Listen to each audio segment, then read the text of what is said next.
And now, your go-to source for year-round fantasy hockey advice, DFS, and betting coverage. This is NHL Fantasy on Ice, presented by Skip, the official food delivery app of the NHL. Holy puck, was that an incredible finish to the first round of the Stanley Cup playoffs or what? Lucky us, round 2 is here, brought to you by our good friends over at Skip. This is another edition of NHL Fantasy on Ice, round 2 preview edition. Nick Alberga and Jake Hahn with you. What's going on, Jake? I'm doing great, Nick. I do get a little sad at the end of the first round. No more 4-game nights anymore, which is a little bit upsetting, but we have 4 unreal matchups in the second round for you, and we don't want to skip to the end of the second round, but we do want to skip to the good part and get groceries, meals, and essentials delivered right to your door, brought to you by Skip. Jake, I had an entire post-mortem pretty much prepared and written out for Connor Hellebuyck and what in the hell the Winnipeg Jets do. And then they just launched the crazy. That weekend, dude, that was electric. 2 Game 7s, both unreal. Amazing how quickly narratives can shift in the playoffs, Nick, based on players, teams. We have all of these things that we're talking about throughout the course of a series, and then a couple minutes and things could flip, right? We would have been talking today, Connor Hellebuyck, Jets out in 7 games. 6 of those 7 games he really struggles. Team bails him out, and it's a team game. Jets find a way to score a couple goals late, ultimately win that thing in double overtime, and now we're going to preview a series against the Dallas Stars in the second round. It's incredible, but Hellebuyck will continue to be a story here, Nick, as we move forward. First round's nice, but if you want to be talked amongst the great goaltenders of all time, you got to do more than win just the first round series, right? Couple things. He actually finally beat Jordan Binnington, so that's a good start, I think, for the American netminder. And I like this sidebar storyline in round 2, Ottinger against Hellebuyck, because if you skipped to 24 hours ago, a lot of people started to wonder, Jake Ottinger wins Game 7, should he be the number 1 for the Americans at the Olympics? And now Hellebuyck wins this game. I thought he was large in the second half of that game. Let's let the series decide it. Whoever wins the series can at least have the inside track for game 1, but we're a long ways away. As we know from the Olympics, a lot can happen between now and then, but I do love that goaltending matchup, Nick, and Ottinger showed me a lot. We know how dangerous Colorado is in the first round. I thought he was excellent. I thought most games he was better than Blackwood on the other side, so I like what I'm seeing from Ottinger coming in. And Hellebuyck, I mean, he was shaky for the majority of that first round series. I think the Jets bailed him out a couple of those games, but he did come up with some timely saves, like you mentioned, in that Game 7, and that's sometimes all you're looking for, and maybe just a sigh of relief from him. Okay, I got through the first round, and we can see him find his game a little bit. If he does find his game, the Jets will be a very dangerous team, and the odds makers not giving them a lot of respect with home ice advantage in this matchup. They are not, and this is why I love the Stanley Cup playoffs, the chaos, the unpredictability. Like, I remember our round 1 preview show, I don't think we were very high or keen on the Dallas Stars. We all thought Colorado, good pathway for that team to potentially win another Stanley Cup this year, and kudos to Dallas. And I just wonder Pete DeBoer's day-to-day operation in Game 7, man. He is 9-0 in Game 7s. He's Mr. Game 7 Coach Edition. I think of all the teams that made it into the second round, because there's not a ton of surprises. I think when you look at the matchups, we could have seen most of these coming. I think Dallas, for me, is the most impressive, just because of who they played in the first round, the adversity they faced. No Jason Robertson, no Miro Heiskanen on the back end. Moments in that series where it looked like Colorado was going to take over, and just finding a way. And Nick, has a former player, I know you love your revenge, has a former player ever, in pro sports, we could even take this outside of hockey, has a former player ever dunked on a former team as much as Mikko Rantanen did on Saturday night against the Colorado Avalanche? I don't know if I can remember anything like that. Down a couple going into the third period and a hat trick to bury your former team. I mean, that was the ultimate NHL revenge. We're both Toronto Raptors guys. That was circa Vince Carter in the dunk competition years ago, where it's over. I couldn't believe my mind and eyes, and I think the great part about that is how quiet Mikko Rantanen was in the first 4 or 5 games of the series, and he just took over. I think there he proved his worth. He made Jim Nill look like the smartest guy in the NHL for acquiring this guy, extending him. And to exact that revenge, you got to know and think that felt so good for Mikko Rantanen, a goal and 3 assists. And just that was the theme of the weekend with these Game 7s. No lead is safe, and I think we should be talking more about collapses, especially from the Colorado perspective, too. And I was just going to say, guys, like, as much as it was a dunk on the Avalanche, like, McKinnon's got to be looking at that and say, that's my sidekick, man. That's my guy. It's probably his best bud out there. And it's also the guy that went hand in hand when they won the cup and all through the years with all those great playoff numbers. And when I look at Rantanen and how that thing orchestrated down the stretch, both amazing comebacks by the Stars and the Jets, of course. But when you look at the opportunity analysis of the first Rantanen goal, it was about 2% chance out of 100 that he scores that goal with Blackwood in good position and two defenders in his way and kind of weaving around the ice. That was an amazing start, and it just was the beginning. Well, and I think a lot of people were maybe questioning, myself included, okay, we know Rantanen's a great player. He's been a great player for years, but was he just kind of been attached to other great players? Can he be the guy on his own team? And then Robertson goes down for Dallas, so they need him even more. Like we need you to kind of just take over games, and he certainly did that. Nick, you mentioned it, slow start to the series, and I was starting to think, okay, maybe the narrative is going to be Mikko Rantanen's just not that guy. Great player, but not that top tier elite player. He steps up when the games matter the most, and we'll see what he can do for an encore in round 2, but it's going to be hard to top what he did those last couple games, man.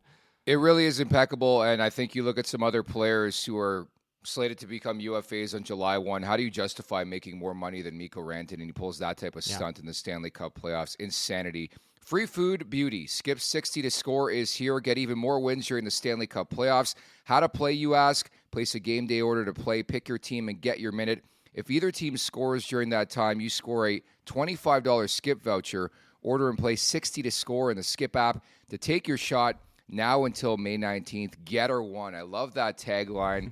And Jake, I don't want to dunk on you guys too much, but who had the Edmonton Oilers beating the LA Kings for a fourth straight? I knew this was coming at some point, so we might as well get it out of the way, at least in the early part of the show here. But hey, you got to take your victory lap. You stuck with your guns with the Oilers. It didn't look good early, Nick. I'm sure you were maybe sweating it a little bit there when it was 2-0 yes. Kings, and they were kind of taking it to the Oilers parts of games 3 and 4, but just a choke job. It really was. Like, credit to Edmonton for coming back, and Cal Pickard, I don't think he really stole games for the Oilers, but he steadied it a little bit when Stuart Skinner was struggling. So look, the Oilers, we know what they're capable of. They've found ways to close out series in the past. It's no shock that they were able to do it, but man, that's on the Kings and not being able to close the series. Just mistakes in games 3 and 4, and I don't know where they go from here, Nick. 4 straight years now being eliminated by the Oilers. I think there's a lot of parts I like about that team, but that's a tough one to come back from. That was certainly the series of the 4 they should have been able to beat the Oilers. Look, I mean, a long, long time ago, the Los Angeles Kings acquired a megastar from the Edmonton Oilers. That's probably the only answer they have is acquire Connor McDavid because, yeah, they again, Kemper was like a Vezina candidate. The Byfield play is what sticks out for me. Just clear the puck and you're up in that series and you're looking pretty. Yeah. And they just had no response. Same old story. McDavid, 11 points. Draisaitl, 10 points. Connor Brown was good in that series, but it's just the bounces and the luck and the puck luck. And I think you're right. From the LA perspective, what do you do now? Meantime, Jake, Vegas, Washington, Toronto all took care of business. Anything to add on those 3 teams? Well, I think the theme of the second round, I know we're going to get into it more with Meany and look at some betting angles, but we're seeing a lot of teams with home ice advantage as underdogs in their series, which I think is kind of fascinating. Maybe the odds makers saying that doesn't matter so much. We're just going to favor what we think is the better team. And then we're seeing the Oilers and Vegas as the pick 'em. But yeah, Washington, Carolina, I think that's the series that we expected the most in the second round. Nick, we could have had some different combinations in some of these others. It did just feel like it was always going to be Washington and Carolina. And again, odds makers loving on Carolina. Again, I could argue as someone that's been behind the Capitals since the early part of the season, a little bit of disrespect there. I think the Habs, kind of punched them in the mouth early. They made their adjustments, found a way through that series. I don't know how much I'm reading into the Canes beating a totally depleted Devils team to get too pumped about them in the second round. I was going to text Pete Jensen and be like, can we do a special 1-hour edition of the podcast and break down the extension for Freddie Anderson, your boy, the Great Dane, man. I guess it just shows you limited options out there. That guy can't stay healthy. And weirdly enough, and we can dive into it now, guys, I think goaltending is going to be a massive story in that Washington-Carolina series. But you're right. There is so much value on the Washington Capitals, I think, taking them in that series to begin with, Jake. I think that's where I'm going to be, at least to start the series. And that could be a theme for me throughout all these series. Like I mentioned, there's a lot of underdogs that have home ice advantage, and that's an angle I tend to like. And I think we're getting some bigger numbers, let's just say, than I thought we would. I mean, this Caps team has been excellent start to finish, Nick. I think the OV chase maybe sucked a lot of oxygen out of this team, and they didn't play their best hockey the last month. So I did think that they were going to have a slow start to that series against Montreal, which they did. The Habs were right in those first few games. But then I think as the series went on, Washington in 4 and 5 was clearly the better team, as you would expect them to be in that matchup. And I think they found their game, which to me is dangerous, and you're going to build on that confidence. So I'm going to be on the Caps, but odds makers continue to love on Carolina. I know we've mentioned it a lot in the futures market as well. A lot of Canes love out there. Not that I dislike them. I just think that the Capitals are a little bit more of a solid team right now. Last I looked at the odds over at Bet365, Carolina minus 170 favorites, Washington plus 145. And I think two guys to look at, a pair of Russians, Svechnikov, 5 goals in 5 games. I know he's American. Ovechkin, 4 goals in 5 games. Those are two, like, it seems like every Stanley Cup playoff, Svechnikov is a guy who rises up. It doesn't matter what he does in the regular season. His first round specifically are so good. Well, and they're going to need that, Nick, because it feels like every year for the Canes, at some point, whether it's in the second round, sometimes the conference final, the offense just dries up, and they tend to have this ability to create a ton of chances, but not finish on those chances. And I'm not saying it's going to happen this round, but we know what the Capitals can do. We know what they're capable of, keeping the puck out of the net. And I think that's going to be the challenge for Carolina in this series. Can they finish? Can they continue to get that finishing ability? And you mentioned Svechnikov. I mean, he would be close to the top of the list of a guy you'd be looking at to put the puck in the back of the net. So I always say this about the Canes. They do a lot of things well, but do they have those threatening guys that can really finish and put the puck in the back of the net? One thing to do it against a Devils team that basically had no defensemen at the end of that series. A little bit different against a team like Washington that's just been so solid all season long. And again, Logan Thompson's the big story for me here. 2.23 and 923 in round 1. I thought he was great. Leaves that game, comes back. That's good news. And I think if he can outperform Carolina's crease, whoever it is, I think Washington's in good standing, a lot of value. Jake, obviously it was unanimous, I think, here at this podcast. The first round series we're all really looking forward to was Dallas and Colorado. Is there one that you've pinpointed in round 2 that's can't miss for you? I think for me it's Edmonton and Vegas right now. I like both Western Conference series a lot. Yeah. I think Winnipeg, I feel like a lot of people are going to gravitate towards Dallas, and I totally understand the reasoning there. They just beat an amazing Colorado team. Maybe we could say that could have been a first Stanley Cup final in the first round. Those teams were that good, and Dallas could get some healthy bodies back. I think injuries are going to be the biggest conversation in that series. Who could get some healthy guys back? But for me, it's Edmonton, Vegas. I don't know. There's something about these two teams when they play. It's entertaining. Both buildings. We know there's a history of success there. Vegas with the Cup. Edmonton close last year. So Edmonton, Vegas for me. A lot on the line here. And the Oilers, you don't want to waste another year of prime Connor McDavid and Leon Draisaitl. I know they have their issues in that lineup, but you made it through one round. If they can beat Vegas, maybe the Oilers can get it done, even though I've kind of been off them all year. They're my Cup pick. I just don't know how much faith I have in Cal Pickard. And that blue line is a gong show adventure watching on a nightly basis. Like when Nurse and Bouchard are on the ice together, I just don't know if you're going to be able to win games the way they did against LA. And I know the Kings were unlike themselves for the majority of the second half of round 1 against Vegas's blue line. They're big, they're tough, they're hard to play against. On top of that, Jack Eichel, I thought, got cooking in the second half of that Minnesota series, where it really felt like Vegas is like, hey, Minnesota, this has been a fun time, but we're going to move on to round 2 here. And I just think goaltending is going to be massive, man. Like, if you're asking me right now, Cal Pickard, is he Edmonton's goalie by the end of round 2? I say absolutely not. I think we're going to see Stuart Skinner at some point. I would agree with you on that. I struggle to see it. Let's extend it even further. Like, they've won 4 of their 16 games they would need to win a Stanley Cup. I struggle to think Cal Pickard's going to win 12 more games in this postseason. I know. If they're going to win, I think at some point you're going to see that goaltending change. And we saw a few teams in the first round, Nick, maybe get an extra life. I think we saw Edmonton get an extra life. LA had a chance to bury them. I think we saw Vegas get an extra life. You remember it was 2-1 Minnesota. They had a chance to go up 3-1, and then they give Vegas some extra life. And you mentioned it, Eichel, Stone, all of a sudden emerge in the series late. And I think Toronto briefly gave Ottawa some extra life. Now, there's a difference there. Ottawa is not Vegas, and they're not Edmonton with the pedigree. So I think we learned you give dangerous teams like Edmonton and Vegas a second life, and they're going to run with it. And now we have seen Eichel and Stone find their game. So it's hard to watch Edmonton in that first round series, Nick, and have a ton of faith in that blue line and whatever goaltender they're going to throw out there. It's hard not to go with Vegas, and honestly, a little surprised it's only priced at a pick 'em. I expected Vegas to be a bigger favorite than that. And again, another concrete analysis point from the first round show is like, how do you deviate from Connor McDavid first overall in your playoff pool? I just can't get there. I know McKinnon was awesome as well, but McDavid, we're going to get like 2 rounds out of Connor McDavid, and the sky's the limit. He can easily get 10, 11 more points. But yeah, you're right. I was going to ask you about that. Like, any objections on a pick'em? I think profoundly in my world, I know I picked Edmonton to win the Cup. Vegas is the better team. And weirdly enough, I think they can get rid of them pretty quickly. Like, I think they're substantially better, too. I think there's a chance we see something similar to the LA series at the start, where Vegas wins both of their home games at the Fortress. We know how good they are there. Yeah. And then they put the pressure on Edmonton. And if they could find a way to actually win one, unlike LA did, you bring it 3-1 back to the Fortress with a chance to close it out. I still have the feeling that with McDavid and Draisaitl, there's enough there that they could just drag this team, extend the series. We get a healthy Evander Kane now, which I think is important for the depth up front for Edmonton. We know he can be effective come playoff time. So they're going to need the goaltending. I guess the argument may be against Vegas. Adin Hill wasn't exactly amazing in the first round either. You look at some of the numbers, but I just trust Adin Hill, Nick, way more than I do Stuart Skinner or Cal Pickard at this moment. So yeah, I'm a little surprised it was priced at -110. I figured Vegas would be maybe -140 up to -150, something in that range.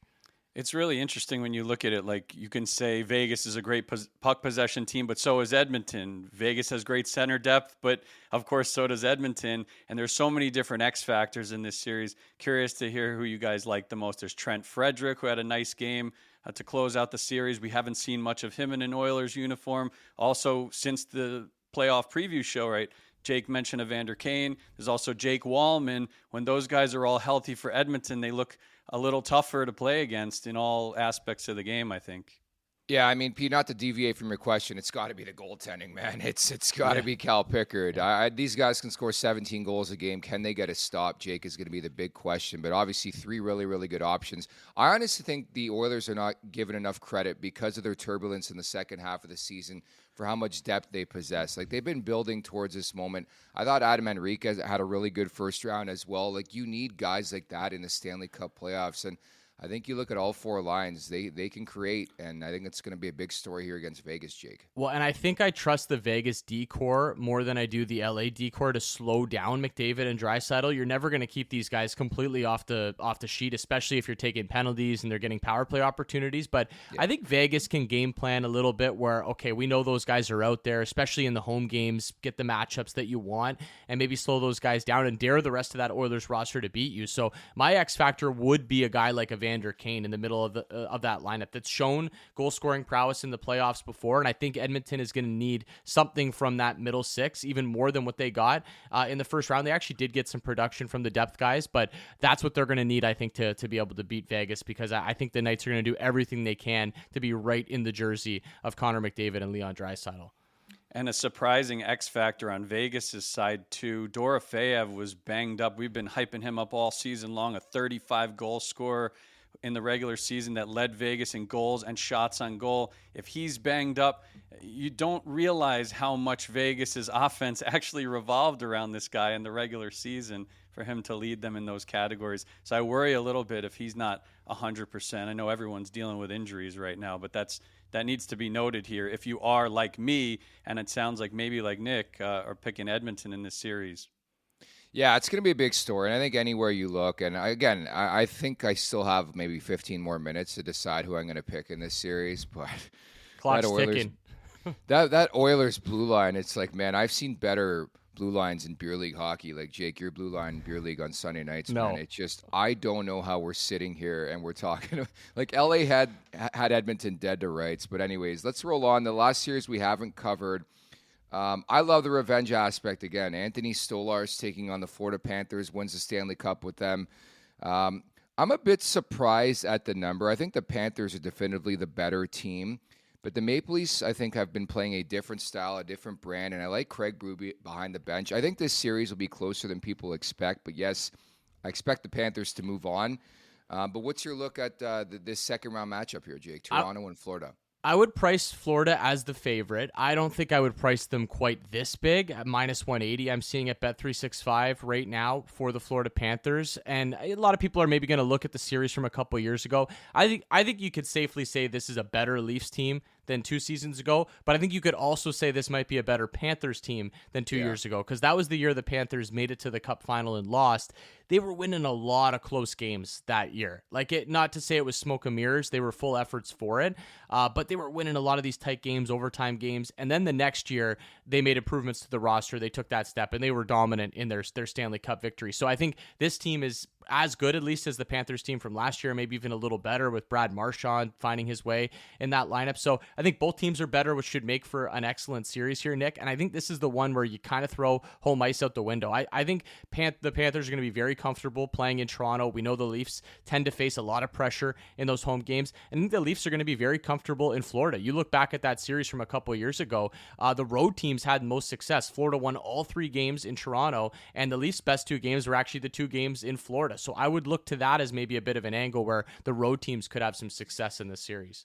I think game 1's going to be everything in this series. I think we're going to find out quickly if the Leafs can compete with the Florida Panthers. If they don't, I think it's going to be a blowout series because it's 2 mirroring styles where I think patience will be a virtue. And we're getting the means here in a second, but the under is something I'd identify in this series. Just the brands of styles these 2 teams play. I know Florida a bit more wide open against the Tampa Bay Lightning, but they're going to be very, very patient. I think the time and space is going to be next to none.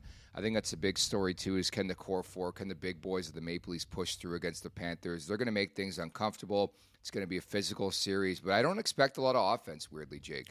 It is going to be physical. We know that, and we know what the Panthers are going to do. They're going to be relentless on the forecheck. That was something the Leafs have always had problems with against the Panthers over the last couple of seasons, and the Florida's really kind of dominated this matchup. So that's something they're going to have to figure out, and also not coming unraveled. I think at times between Tampa and Florida in the first round, we saw the Lightning just get frustrated and kind of fall into the Panthers' hands, and the Leafs just can't do that. I thought they played a very cerebral series against Ottawa where they kind of let the game come to them. They knew they were the better team, and eventually they win over 6. Going to be a lot different with Sam Bennett and Tkachuk and Brad Marchand and these guys coming at you all series long. So I'm excited to watch it play out, Nick. I don't think it's going to be 5 games like we saw a couple years ago. I think this has 6, maybe 7 written all over it, and it's an opportunity for both these teams. I think the bracket opens up a little bit. I do think the Atlantic Division is the stronger of the 2 divisions in the East, so we could be looking at a pseudo-conference final here between these 2.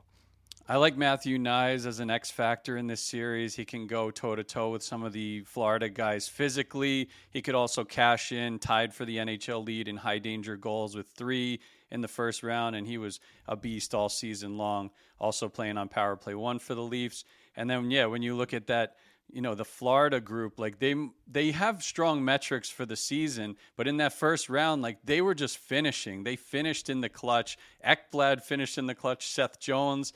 And I just think even with Forsling, if you look at the blue line on Florida, how they get involved, they're responsible, but they get involved offensively. That's something that I feel like the Maple Leafs don't have this year. They don't have the offensive contributions from the defensemen. So that's a big factor for me in this series, why I'm picking Florida.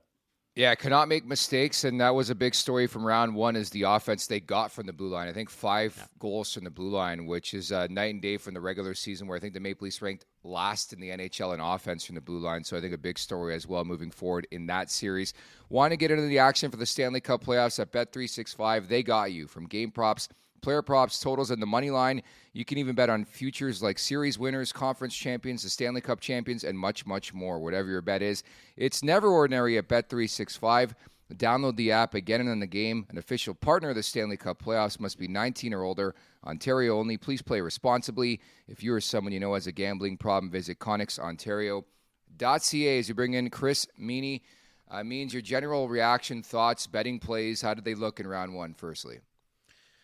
And not a lot of upsets. It was certainly entertaining, especially the end of the first round. What we saw between Colorado and Dallas, what Mikko Rantanen did, 4 points in the second period. Roope Hintz also 4 points in the second period. And then to double down, Nick, your revenge handle must have just been popping off over the past couple of days, because Mikko Rantanen getting 4 points in the third period, looking like Dallas, they weren't going to get anything done in that game. And Pete mentioned the low percentage of him scoring. Bar down, what a shot. But 4 points in the third period and to get a hat trick against his former team. This guy was traded twice. I don't think we talk about that enough. I know we have a lot on this podcast, but to be traded twice and to do that against your former team, it was just remarkable. And then last night too, Jake, right?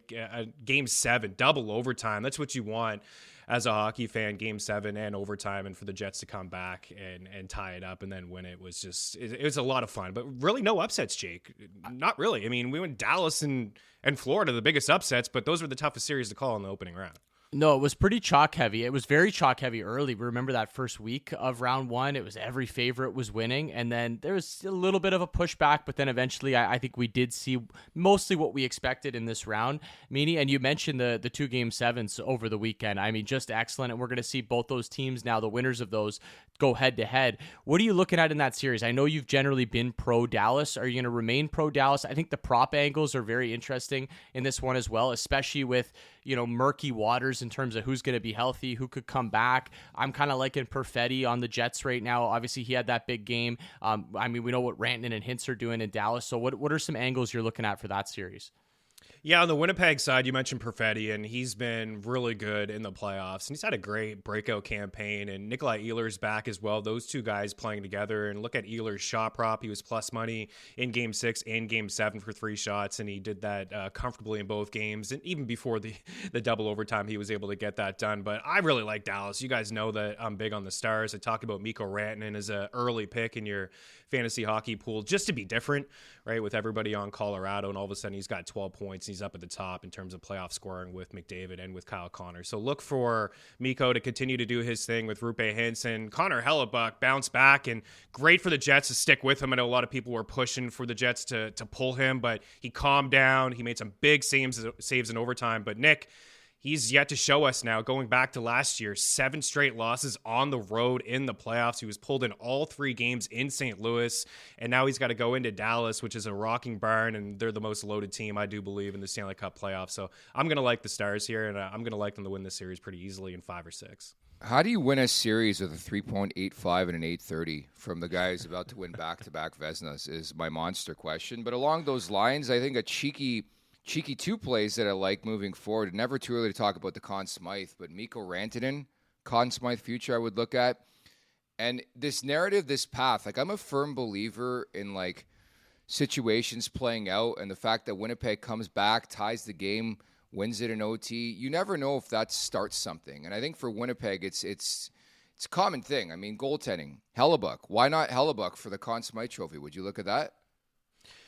Well, I mean, if you're taking a shot on somebody, why not, right? Yeah. Me personally, I wouldn't, because of how much I like this Dallas Stars team. But Nick, you're certainly onto something, right? I mean, You mentioned it. He's going to win his 3rd Vezina. He's most likely going to win the Hardest the League's MVP. And if they're going to win, it's going to be because of him, right? They don't have a lot of offensive firepower. But the biggest thing for the Jets, they need a healthy Mark Scheifele, and they need a healthy Josh Morrissey. I mean, both of those players, Morrissey left the game early and was unable to return. And for Mark Scheifele, he was practicing, but by himself without any equipment leading up to Game 7. And a lot of guys are banged up at this time of the year, so he's probably not close to 100%. But if you look at some of the Conn Smythe odds, I mean, Mikko's right there on my list at 11-1. How about Jake Ottinger? 18-1 is another guy. Nobody talks about him in big game moments. They all talk about Pete DeBoer, of course, warranted. But Jake Ottinger's been amazing in big game moments as well. Bobrovsky is also 18-1. And how about the Capitals, right? I mean, I look at the Stanley Cup futures. Jake, again, Washington not getting any love. Forget about this series against Carolina where they're plus 145, and I like them against the Hurricanes, 11-1 to win the Stanley Cup. It's the longest odds of any team here, and they were the best team in the Eastern Conference. And I know this is the year of Alex Ovechkin, 25-1 to win the Conn Smythe, and if they do win the Stanley Cup, most likely his award. But Logan Thompson is still a really good long shot here, Jake, at 33-1. You mentioned the Habs pushing the pace at times against the Capitals. He was remarkable in that series, and if they're going to go on a run, it's going to be because of him. I like those angles a lot, especially the Ovi. I know he's kind of been there before, but at the same time, just the sentimental angle of passing Gretzky. If it's close and the Caps win the cup, I think the voters maybe end up siding with Ovi just because that's such a great story. And I love that Caps number, plus 145. I'm a little shocked. Like, I get it. If there's some Canes love out there, okay, I understand. I like the Canes too, but I don't think the Caps should be that big of an underdog in this series. What about the other Eastern Conference series, Meanie? Kind of the same thing, although I can understand it a little bit more just because of Florida's pedigree, and we know Toronto, this team's never made it past the second round before. What's your faith level in this Maple Leafs team? Would you buy them at that number, and do you think that they can push this Panthers team and maybe any prop angles in this series as well? It is a really good number, and I agree with all of you guys. This Leafs version is very different, right? You can start on the blue line with Tanev. You can go behind the bench with Berube and the calmness that he brings as well, having won a Stanley Cup before with the St. Louis Blues. But I like the Panthers, and I like if minus 170 is a tough number to get behind, but you could take them the series spread to win in 6 games plus money. Listen, Florida beat Toronto in 3 of the 4 games this season. Down the stretch in the final month when we all had concerns about the Panthers, where's the offense? Can this team flip the switch? They won 2 of 3. Toronto scored 7 goals in 4 games against them. I look at Seth Jones, 86 minutes in the opening round, second on the Panthers, and he was on the ice for 0 goals against, guys, at 5-5, and he primarily played against Kucherov and Braden Point, so he's certainly up for the challenge against some of those big dogs. And you mentioned futures. I'll go back to Nyes. Nick, we keep talking about him, but this guy's 16-1 to lead the series in goals. There's a lot of big-time goal scorers in that series, but that's a strong number for a guy that's on the first line with Matthews and Marner. He's on that first power play, and you know that Florida's going to be physical. They're going to take penalties, and if the Leafs can continue to score on the power play like they did in the opening round, they'll certainly hang around in this series. But look at some of these guys like Verhaeghe, 14-1 on the top line as well to lead the series in goals. And all of these guys, 2 goals in the series around plus money. So there's some really good options and some futures, Nick, over at Bet365. Any specific props for these 4 respective series that you're looking at? I talked about maybe identifying the under in this Leafs-Florida series. I think offense in general is going to be hard to come by. Maybe there's more offense in the Vegas-Edmonton series. But even Winnipeg-Dallas on paper, you got Hellebuck and Ottinger. Anything that sticks out for you means there? Yeah, I think the Vegas and Edmonton will be the highest scoring series. The Carolina and Washington one, as much as we're talking about the disrespect for the Capitals, it is the toughest one for me to call. Mm-hmm. I mean, Frederik Andersen and Logan Thompson are 1 and 2 in mid-range save percentage over at NHL Edge Stats. I look at Svechnikov at 11-1 to lead the series in goals. Nick, you mentioned him earlier with the promotion to the top line with Aho. He really started to get going in that series. He had a hat trick. He had 5 goals in the opening round. But I think a lot of the offense in terms of just betting game by game and overs and point props will be between Vegas and Edmonton. And Adin Hill has not been good. You're right, guys. He statistically has not been good, but I have a little bit more faith in him than I do in Calvin Pickard, and I'm sure we will see Stuart Skinner in this series. But I like the Golden Knights, and I would just take a look at point combos, Jake. Barkov's playing with Reinhart. I agree with Nick. Probably low-scoring series. Barkov with Reinhart. These guys will both get a point at Bet365 plus money. Tavares and Nylander. That worked in 3 of the 6 games in the opening round. Both of those guys to get a point plus money. So take a look at some combos. Svechnikov, Aho's another one.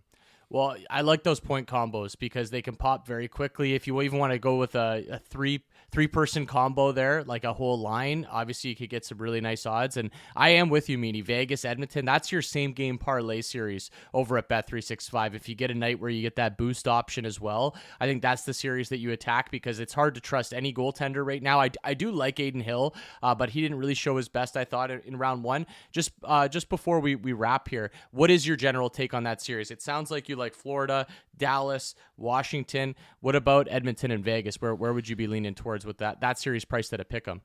Yeah, I like Florida and Dallas. You can, parlay those 2 teams over at Bet365 at plus 150. I am in on the Washington Capitals, and I like the Vegas Golden Knights. I think this is going to be the most entertaining series. I think Florida and Toronto right there with them, but this is a series I think will be offensively gifted between these 2 teams and what they can do. I just lean with Vegas, guys, because I think they're more sound defensively. Like the Kings were sound all year long, but they made some some silly decisions in their own end. I just look at that blue line with Hanifin and Shea Theodore and Alex Pietrangelo. I just give them the edge. And one final note here, and I think Pete alluded to it earlier, but William Karlsson, when he jumped up on that top line, when Cassidy made some line changes midway through that series, he put Karlsson with Eichel and Stone. That really slowed down Kaprizov and Boldy. Those guys were very quiet, and it got Eichel going. So tough task to go up against Draisaitl and McDavid. We'll see, Nick, if those two are still together. But keep an eye on Karlsson. He could be an X factor in the series for Vegas.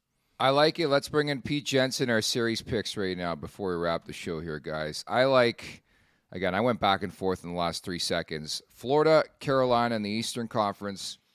In the West, I got to stick with my Cup winner, man. I don't believe in them. But Edmonton, there's just something about McDavid and Draisaitl. Those guys will get 3,000 points in a series and just find a way to win. And I've been flip-flopping because, again, I am a firm believer in, destiny stories sometimes. And Winnipeg had no business winning that series the way they did. But I'm going to go with Dallas. I just think it's hard to overcome the Scheifele and Morrissey injuries. I know I just said that about Dallas with Robertson and Heiskanen. They found a way, but I'm going to go with those 4 teams. Jake, we'll go to you next, and the Pete, and the means to wrap. I'm going to go with the Florida Panthers and Washington Capitals, so I'm in line with Meany on that possible conference final. I do like that Caps number over at Bet365 plus 145 to win the series. I'm going to go with Vegas. I just trust where their game's at right now. I didn't like what I saw from Edmonton in that first round. I think LA kind of just gave it to them more than anything. And I'm going to give Winnipeg some love here, guys. I get that Dallas is great, but it's that team of destiny. You found a way through a tough 7-game series. Maybe Hellebuck finds his game. I'm going to go with the Jets. I think home ice advantage is going to be very important in this series compared to the others. That whiteout in Winnipeg may be enough to push the Jets through past a really good Stars team. I'll roll through my picks here. I got Dallas, Edmonton, Washington, and Florida. Amazing what Meany said about Ovechkin. I mean, you can go through a lot of different scenarios for the Conn Smythe with a lot of these different teams. I think the only scenario with Logan Thompson for Conn Smythe is maybe if he beats his former team, the Golden Knights, and just has an impeccable postseason. Otherwise, I think it's probably going to Ovi, and he's 11th on the odds board for the Conn Smythe. So that's a nice way to narrow it down there. So, yeah. And the Dallas Stars, they could play if they need to without some of those top guys, right, that they were missing in the first round, Robertson and Heiskanen. You don't know if the Winnipeg Jets can survive more than a game or two without the 2 guys that they lost late in the series. Let the chaos begin, boys. Want to get on the action for Stanley Cup playoffs at Bet365. They got you from game props, player props, totals, and the money line. You can even bet on futures like series winners, conference champions, the Stanley Cup champions, and much, much more. Whatever your bet is, it's never ordinary at Bet365. Download the app and get in the game. An official partner of the Stanley Cup playoffs must be 19 or older. Ontario only. Please play responsibly. If you or someone you know has a gambling problem, visit ConnexOntario.ca. So that's a wrap on our round 2 preview edition. Don't forget as well to check out the latest editions, Jake, of NHL Unscripted and Energy Line. Any final words, Jake, on? Oh, I'm excited. As much as, like I said off the top, I get a little sad after round 1 because we just don't have those 4-game nights anymore. The 2 East, the 2 West. There's just something special about those nights as a hockey fan. But I think we've been blessed with 4 great matchups here, guys. The favorites mostly came through in the first round, which I guess in some way can be okay, ho hum, expected. Everybody does love a good upset. But I think the good thing about that is it sets up the best teams in the second round duking it out, and you can't hate on that. I'm really looking forward to this second round, Nick. All right, let's get after it. Many thanks once again to producer Phil Constantino for putting everything together today. For Jay Con, Pete Jensen, and Chris Meany, I'm Nick Alberga. You've been listening to NHL Fantasy on Ice, delivered by Skip. Skip to the good part and get groceries, meals, and essentials delivered right to your door on Skip.